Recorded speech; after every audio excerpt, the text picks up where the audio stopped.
a- al libro de Hechos, capítulo 8. Estamos viendo el capítulo 8.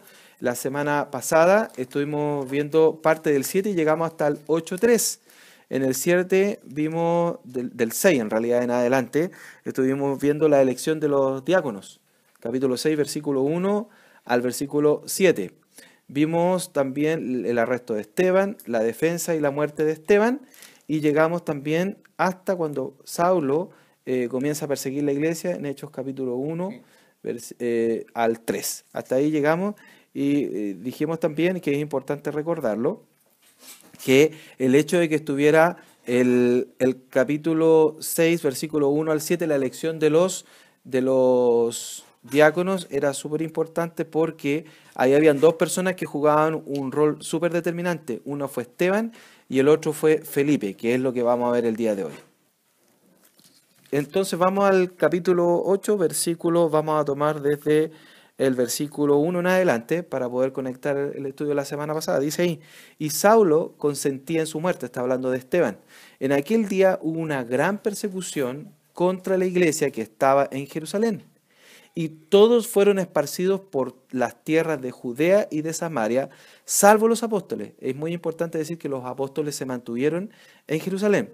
Y los hombres piadosos llevaron a enterrar a Esteban e hicieron gran llanto sobre él. Y Saulo asolaba la iglesia y entrando casa por casa, arrestaba a hombres y a mujeres y los entregaba a la cárcel. Del versículo 4 en adelante hasta el versículo 40 es como un paréntesis que se produce dentro de este proceso, de esta historia, porque la iglesia es asolada y sale en diferentes direcciones. Específicamente dice que va a Judea y a Samaria, y este Saulo reaparece en el capítulo 9, que es cuando viene la conversión de Saulo. Entonces, una historia muy linda que cuenta la Biblia referente de Felipe, que era uno de los 7 diáconos. No era Felipe el apóstol, uno de los 7 diáconos. Y dice ahí el versículo 4, pero los que fueron esparcidos, o estos que eran perseguidos por Saulo, eso hay que mantenerlo en mente. ¿Se acuerdan por qué empezó la persecución? Porque resulta que ellos se quedaron en Jerusalén, pero además ellos estaban siendo usados tremendamente por el Señor con maravillas, con prodigios, con milagros, y esto molestó a los sacerdotes, y esto terminó que levantaron falso testimonio contra Esteban, y esto determinó también o desencadenó al finalmente una persecución.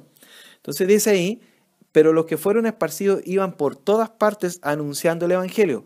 O sea, ellos no dejaron de predicar la palabra del Señor, a pesar de que eran perseguidos. Hay que ponerse en los zapatos de ellos, los sacaban de las casas y los metían a la cárcel. Entonces, en la huida, ellos seguían predicando el Evangelio. Y a veces Dios permite que pasen cosas, es importante entenderlo. Dios permite que pasen cosas bien difíciles, pero nunca debemos olvidar quiénes somos, que somos hijos de Dios, que somos cristianos, y nuestro testimonio tiene que ser intachable. Y esto lo ocurría con ellos, su testimonio era intachable. Ellos seguían e iban predicando el Evangelio, por duro que fuera, ellos seguían predicando. ¿Y qué logró esto? La persecución, la expansión del Evangelio. Ya estamos en dos lugares, en Judea y en Samaria. ¿Se acuerdan de Hechos capítulo 1, versículo 8? Me seréis testigo en Jerusalén, en Judea, en Samaria y hasta lo último de la tierra, o sea, el resto de la tierra. Aquí ya está llegando a dos lugares. Versículo 5 dice, entonces Felipe, descendiendo a la ciudad de Samaria, les predicaba a Cristo. Entonces, tenemos que entender que existía un tremendo problema acá, una dificultad grande entre judíos y samaritanos. Debemos revisarlo rápidamente para ver la maravilla que Dios estaba haciendo en Samaria. Dice el versículo 6, y la gente unánime escuchaba atentamente las cosas que decía Felipe, oyendo y viendo las señales que hacía. Bien, dos cosas que podemos destacar. Lo primero es que el reino o Israel como pueblo, como nación en realidad, se dividió en dos. Se dividió en las tribus del norte o el reino del norte y el reino del sur. esto fue producto del pecado de las naciones. Hubo un problema, el heredero del rey Salomón, Roboam, era heredero, el hijo, fue desobediente, no escuchó a los ancianos consejeros y puso una carga impositiva mayor en el pueblo, más que Salomón, y Salomón ya tenía una carga impositiva fuerte en el pueblo. Y escuchó a consejeros jóvenes que le dijeron totalmente lo contrario. Entonces eso generó molestia en el pueblo y un líder político, vamos a decirlo así, que se llamó Jeroboam, alzó al pueblo o se reunieron con él y se separó el pueblo definitivamente en dos reinos, el reino del norte y el reino del sur. Esto además generó otros problemas como idolatría o gran cantidad de reyes idólatras, pero sobre todo se ve mayormente en el reino del norte, donde habían 10 tribus. Ahí ocurrió algo que Asiria asedió al reino del norte, específicamente su capital Samaria. Esa era la capital del reino del norte. La asedió y se llevó deportado en uno de los asedios gran cantidad del reino del norte o de la ciudad de Samaria. Y cuando llegaron extranjeros y dejaron extranjeros también en la zona, estos se mezclaron con los del reino del norte y Dios no permitía eso, que los de su pueblo se mezclaran con mujeres o con hombres, y específicamente con mujeres, se mezclaran con otras naciones. Él lo tenía absolutamente prohibido. Entonces, los del reino del sur, que son estos dos reinos, Judá principalmente y Benjamín, esos reinos es lo que nosotros, donde está ubicado Jerusalén, ellos miraban muy mal a Samaria y no se trataban entre ellos, no se hablaban entre ellos. ¿Ya? De hecho, los del reino del sur trataban como animales, como personas de segunda categoría a los del reino del norte, que es Samaria. ¿Bien? ¿Se entiende la idea? Uh-huh. Entonces, usted lo puede ver también en Juan 4:9. Yo lo voy a leer. Una historia de Jesús cuando está en Samaria con la mujer samaritana. Y que dice algo bien interesante porque lo dice de esta manera. Juan 4:9 dice, la mujer samaritana le dijo, ¿cómo tú, siendo judío, me pides a mí de beber, que soy mujer samaritana? Porque judíos y samaritanos no se tratan entre sí. Había un problema. En el 27 del mismo capítulo dice, entonces los discípulos de Jesús, en esto vinieron sus discípulos y se maravillaron de que hablaba con una mujer. Sin embargo, ninguno lo dijo. Lo mismo ocurre y digamos de alguna manera en este pasaje. En el fondo no se trataban entre sí. Los judíos, vamos a decirlo así, los del reino del sur, los de Jerusalén, preferían rodear la tierra de Samaria, no pasaban por el medio de la tierra. Entonces ese es el contexto de la relación que existía. Ahora tenemos que Felipe, un judío, está en Samaria y está predicando el evangelio. Y la gente del pueblo dice ahí que estaba unánime. Entonces es un tremendo milagro que estos prejuicios que habían entre ambas naciones, vamos a decirlo de esa manera, son rotos por el evangelio. Entonces ellos estaban atónitos, estaban maravillados, estaban atentos. Ellos no cuestionaron el que fuera judío o que viniera de Jerusalén. Simplemente escucharon por lo que estaba diciendo y lo que predicaba Felipe. Además que estaban oyendo y viendo las señales que hacía. Las señales que tenían los apóstoles, las señales que había hecho el Señor Jesucristo. También Él las hacía. Porque, versículo 7, porque de muchos que tenían espíritus inmundos, ¿se fija que está saliendo esa palabra también acá? No solamente sanidades, sino espíritus inmundos. Dice ahí, salían estos dando grandes voces y muchos paralíticos y cojos eran sanados. O sea, había otros problemas acá, aparte de las sanidades o de estos milagros, habían también gente con espíritus inmundos y estos salían de las personas. Versículo 8. Y mire qué interesante. Así que había gran gozo en aquella ciudad.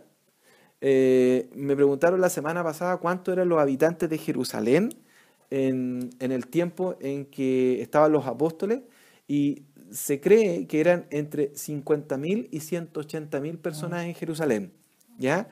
El mínimo y el máximo que se da. Algunos dan mucho más. Lo que ocurría es que en los tiempos como Pentecostés o cuando se celebraban las fiestas, esto podría llegar a 300.000 o más personas dentro de una ciudad, que no es tan grande, es una ciudad pequeña. Y en el caso de Samaria, también se estima que eran alrededor de 70.000 personas las que vivían ahí. Entonces había una ciudad completa. Entendamos que no se puede ver la carga demográfica ahora, sino que son los datos que se estiman por la distribución que había en la ciudad. Entonces, más o menos es lo que podría haber en Samaria. Entonces, en la ciudad, ahí dice, así que gran gozo había ¿en qué? En la ciudad. O sea, otra ciudad conmovida, igual que Jerusalén, por el Evangelio. Y en el versículo 9 hace un quiebre, y es como que introduce una historia que pasa dentro de esta maravilla que estaba haciendo Dios en Samaria. Dice ahí, pero había un hombre llamado Simón, que antes ejercía la magia en aquella ciudad. Si nosotros miramos bien que habían espíritus inmundos en esa ciudad, es que ahora entendemos también que existía magia y otras cosas. Lo más probable es que en todas las naciones paganas del entorno. O sea, había una carga demoníaca muy distinta a la que podíamos encontrar en la ciudad de Jerusalén, aun cuando habían también cosas, pero aquí se menciona específicamente por lo mismo. Y dice, y había engañado a la gente de Samaria. O sea, él había engañado a la gente haciéndose pasar por algún grande. A este oían atentamente todos, desde el más pequeño hasta el más grande, diciendo, este es el gran poder de Dios. Y era uno que practicaba otra cosa, practicaba algo que aborrece Dios. Entonces, si practicaba la magia, esto que aborrece a Dios, o estas cosas, la gente de la ciudad lo escuchaba, entendemos que estaba envuelto en una mentira. Y viene el Evangelio a irrumpir acá. No solamente eso, sino que decía que era el gran poder de Dios. Esas cosas, esa magia, sus trucos o lo que hiciera, pero era un engaño y una mentira. Y el versículo 11 dice, y le estaban atentos porque sus artes mágicas les había engañado mucho tiempo. O sea, era prácticamente, se había enseñoreado de la ciudad. Pero cuando creyeron a Felipe, y vuelve a Felipe, que anunciaba el evangelio del reino de Dios y el nombre de Jesucristo, se bautizaban hombres y mujeres. Versículo 13. También creyó Simón mismo, y habiéndose bautizado, estaba siempre con Felipe, y viendo las señales y grandes milagros que se hacían, estaba atónito. O sea, este hombre que había engañado una ciudad, este que practicaba la magia, que la gente decía que era el poder de Dios, él también creyó. Y es interesante lo que dice acá, o podemos descubrir algunas cosas referente a este Simón, que al final de la sección también vuelve a ser mencionado y lo vamos a ver un poquito más adelante. Versículo 14. Cuando los apóstoles que estaban en Jerusalén, recuerden que ellos en la persecución se quedaron en Jerusalén, no huyeron. Oyeron que Samaria había recibido la palabra de Dios, enviaron allá a Pedro y a Juan, a dos de los apóstoles, los cuales, habiendo venido, oraron por ellos para que recibiesen el Espíritu Santo. Pero porque aún no había descendido sobre ninguno de ellos, sino que solamente habían sido bautizados en el nombre de Jesús. Entonces les imponían las manos y recibían el Espíritu Santo. ¿Usted ha escuchado eso, de que la gente impone las manos? ¿Ha escuchado alguna vez? Y la gente cree que es esto de tocar a las personas y orar por ellos. Bueno, esta era una costumbre judía que era sobre los animales, se ponían las manos sobre la cabeza específicamente, y se pensaba que era una transmisión de los pecados. Bueno, ahí usted lo puede leer e investigar un poquitito más al respecto de eso. Pero quizás es la forma en que ellos creían que se podía hacer algo. Esto no ocurre mucho en el Nuevo Testamento y en el libro de los Hechos un par de veces, pero son los apóstoles que imponían las manos. Yo estuve averiguando un poquitito más sobre esta actividad.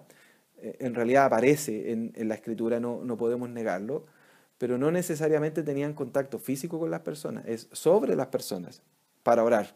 ¿Ya? Otros escritores dicen que sí, que tenían contacto físico con ellos y oraban por ellos. Pero esto lo que hay que entender es que no existía ningún poder en realidad en las manos y que tampoco se transmitían a través de las manos el Espíritu Santo. Eso es imposible, porque el Espíritu Santo es Dios y Dios es el que entra en las personas por su voluntad. Entonces simplemente es que recuerden que se está construyendo la iglesia, está creciendo la iglesia y la doctrina también. Esto está en un proceso de desarrollo para más adelante. Entonces simplemente imponían las manos y recibían el Espíritu Santo. Ahí pueden encontrar algunas citas también en Hechos 6:6, cuando comisionan o encomiendan en realidad a los diáconos. Y en Marcos 5:23 también habla que el Señor puso las manos sobre una persona para que fuera sanada. Entonces, esa es la idea. Más que todo se haga de esta manera o en las manos hay algo, sino más bien es la acción de que recibieran el Espíritu Santo. Bien, hoy en día una persona que cree recibe el Espíritu Santo. Hoy en día uno cree y recibe el Espíritu Santo solo en el momento que cree. Recuerde que estaba todo esto en un proceso de desarrollo. Versículo 18, cuando vio Simón que por la imposición de las manos de los apóstoles se daba el Espíritu Santo, mire lo que ocurrió. Les ofreció dinero. Y esto es como muy grave, ¿no?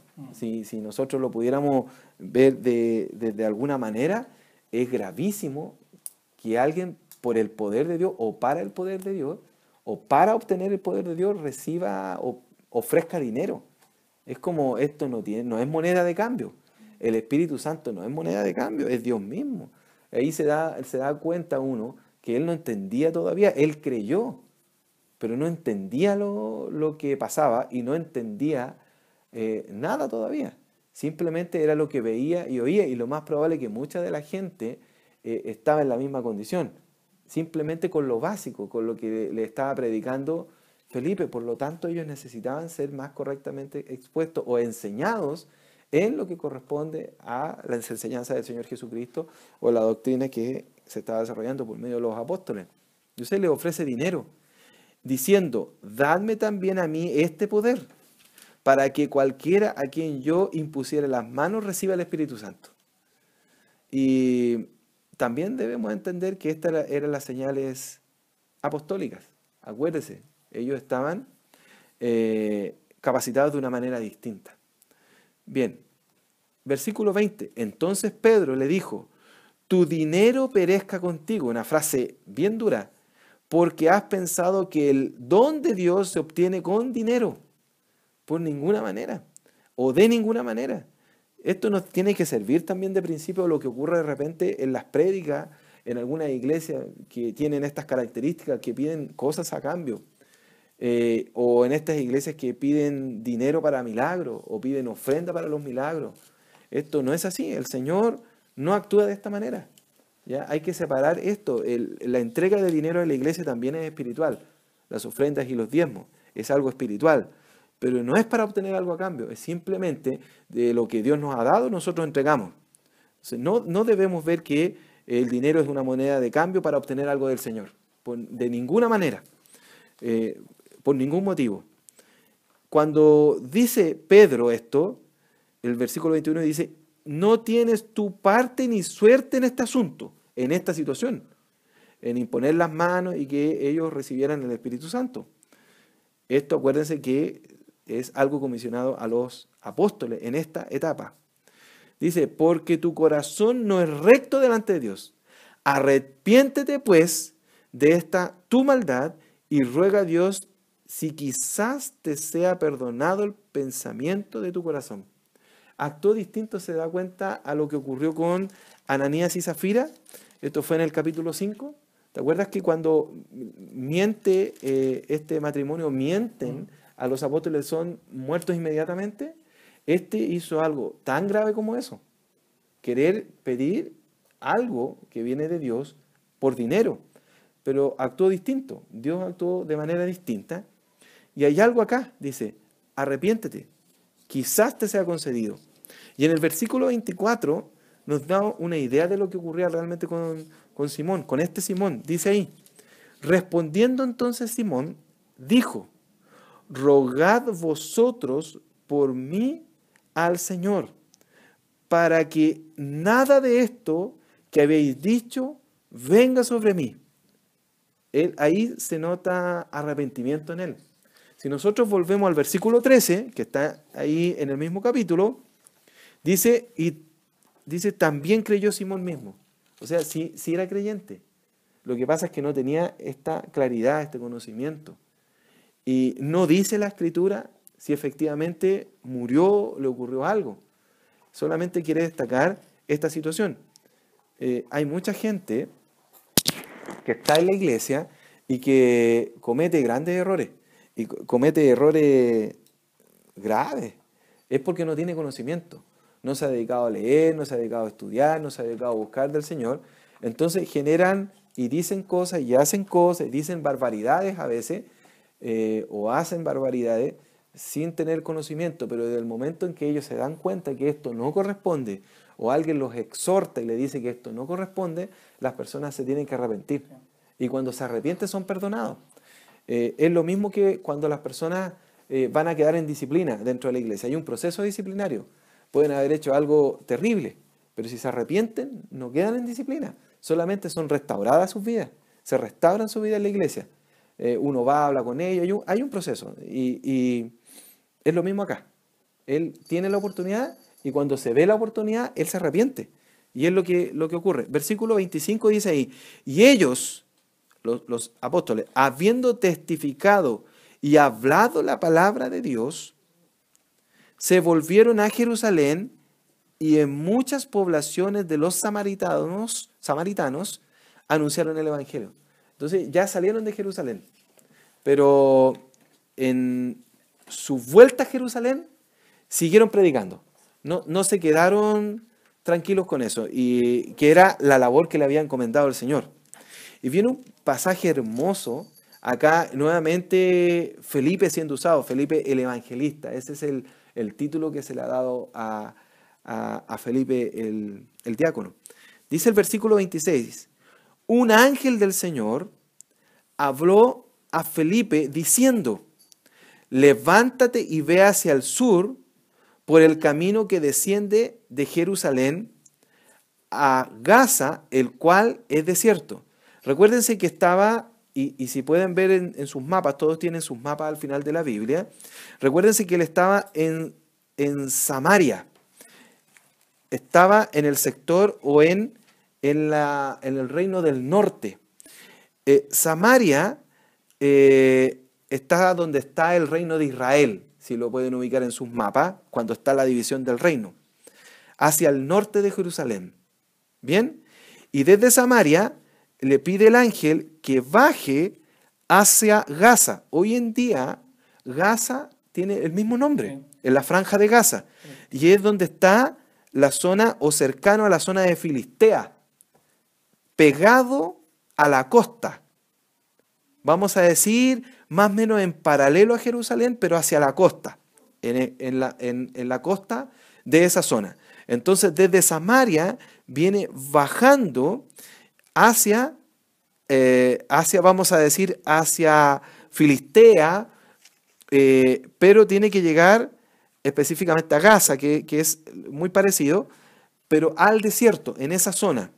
Y es ahí donde debe haber caminado bastante. Dios le da esa orden y él va. Entonces él, versículo 27, se levantó y fue. O sea, hizo caso. Mire qué bueno como nos dan enseñanza a nosotros. ¿Cuántas veces el Señor nos dice cosas a nosotros? Nos dice que hagamos esto o aquello y nosotros no lo hacemos. Muchas veces. Pero Felipe no. Él se levantó y fue. Y sucedió que un etíope, eunuco, funcionario de Candace, reina de los etíopes, el cual estaba sobre todos sus tesoros, y había venido a Jerusalén para adorar. Bueno, un eunuco era un oficio muy respetado en ese tiempo.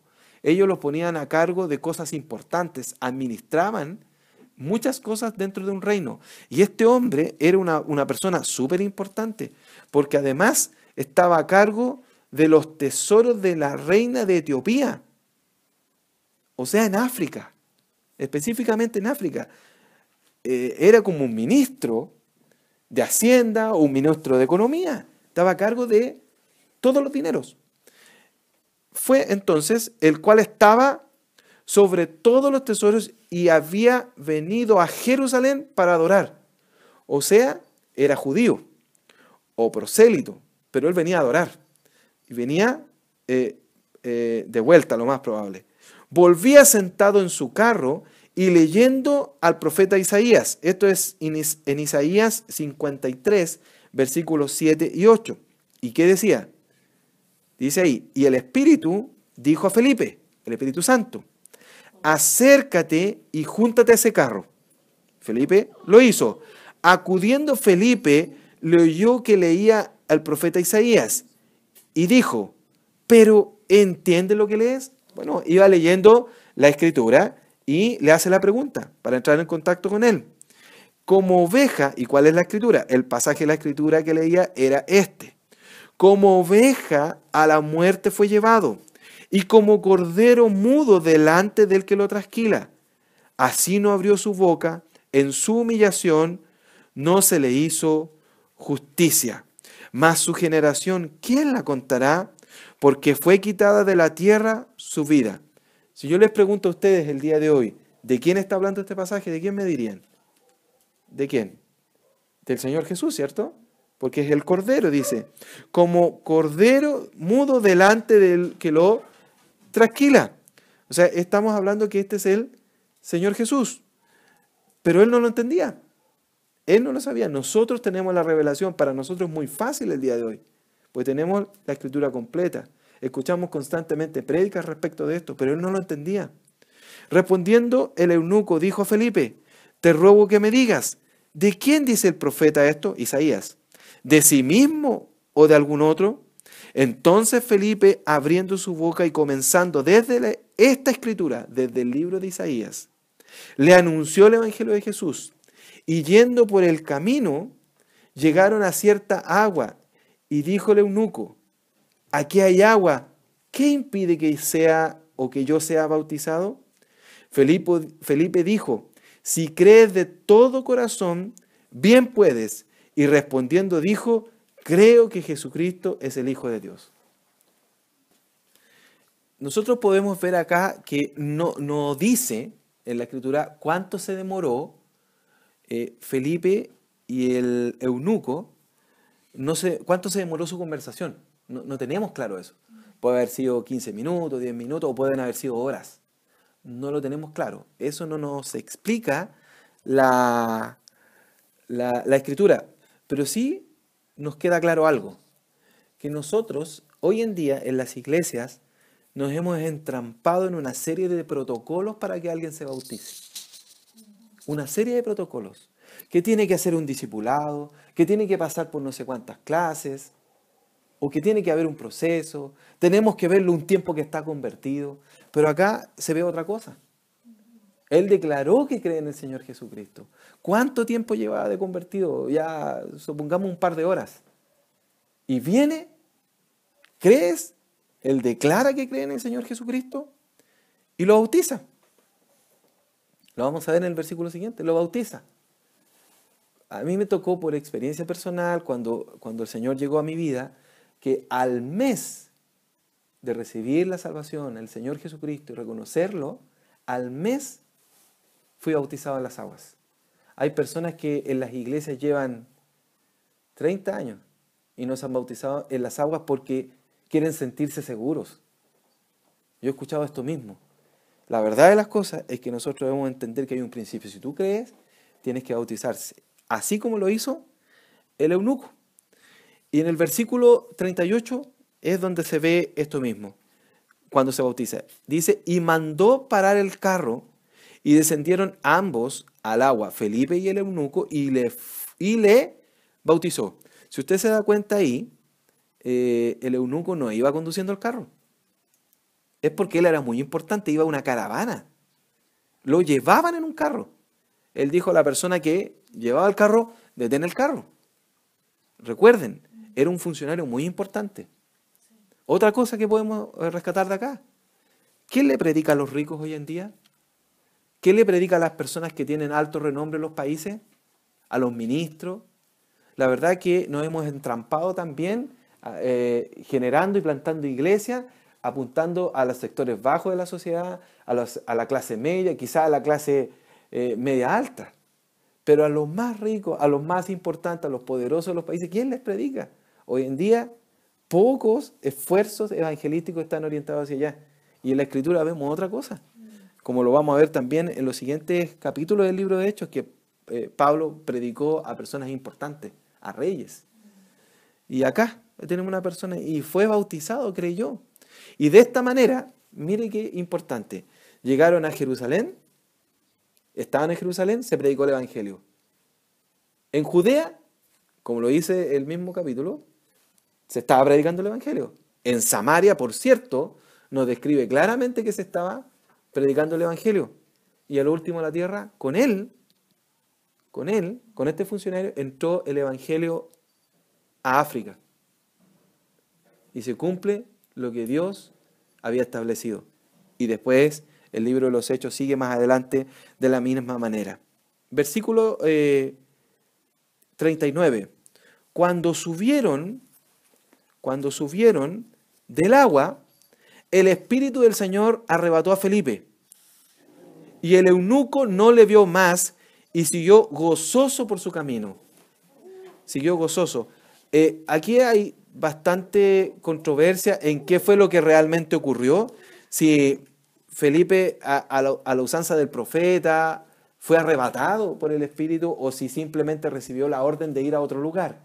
No está claro esto. Sea uno u otra la situación, podemos entender que ya Felipe no estaba más con el eunuco. Cumplió su labor y después de cumplir su labor, él tuvo que cumplir otra labor. Dice ahí, pero Felipe se encontró en Azoto y pasando anunciaba el Evangelio en todas las ciudades hasta que llegó a Cesarea. En el mismo mapa, cuando lo estamos viendo, y si pueden verlo también ustedes ahí, él estaba desde Samaria, estaba hacia Gaza, hacia esta zona. Y hay una ciudad en este sector, que es también la antigua Filistea, que se llama Asdod. ¿Ya? Esa ciudad es la misma que corresponde a lo que dice acá, que es Azoto, en la misma ciudad. Por lo tanto, él se movió por esa zona, por la zona de Gaza, estaba en este sector y llegó a Asdod, que es bien cercano a la costa. Y luego pasó de ahí a Cesarea, que es el nombre lo dice, fue un nombre puesto por el Imperio Romano, que estaba en realidad era un puerto importante dentro de la zona, dentro del mismo sector. Bien, de esta manera Felipe fue predicando no solamente en Samaria, predicó en varias ciudades y donde Dios lo mandó. Qué importante que debemos entender nosotros entonces el día de hoy. Que donde Dios nos mande, nosotros tenemos que ir. Lo que Dios nos diga que hagamos, nosotros lo tenemos que hacer. A Felipe le dio una gran labor de predicarle una ciudad, de ir por otros lados, de predicar en otros pueblos. Quizás a nosotros nos manda otras cosas. Nos manda que oremos todos los días, a que leamos la Biblia todos los días, a que cambiemos ciertos hábitos. Nos manda cosas el Señor, siempre. Entonces tengamos la misma actitud que tuvo Felipe, de levantarnos y hacerlo. Cumplir con lo que Dios nos está mandando. Hacer la obra a la cual Dios nos ha mandado. Ser obedientes. A nosotros el Señor nos va entregando responsabilidades en la medida que vamos cumpliendo. Logramos avanzar en algo y el Señor nos da nuevas labores, nuevas tareas. Cumplimos esas labores y nos da otras labores. Hay que ser fiel en lo poco. Hay que ser fiel en lo que Dios nos ha dado en el inicio. El Señor nos va a bendecir por ser fiel en eso. Y vamos a tener nuevos desafíos. De Felipe es la gran obra que se ve acá. Y podemos entender que a pesar de que no sale tanto en la Biblia, la labor que él realizó fue grande, fue muy importante, tan importante que el Espíritu Santo lo quiso dejar plasmado en la Biblia. Así que, ¿qué les parece si oramos? ¿Bien? Padre Celestial, en el nombre de Jesús te damos las gracias por la misericordia que tú tienes con nosotros de permitirnos estudiar algo tan importante como la Biblia. Señor, todo lo que vemos acá sea para tu gloria, para tu honra. Y ayúdanos a nosotros a ser obedientes en todo. En el nombre de Jesús. Amén.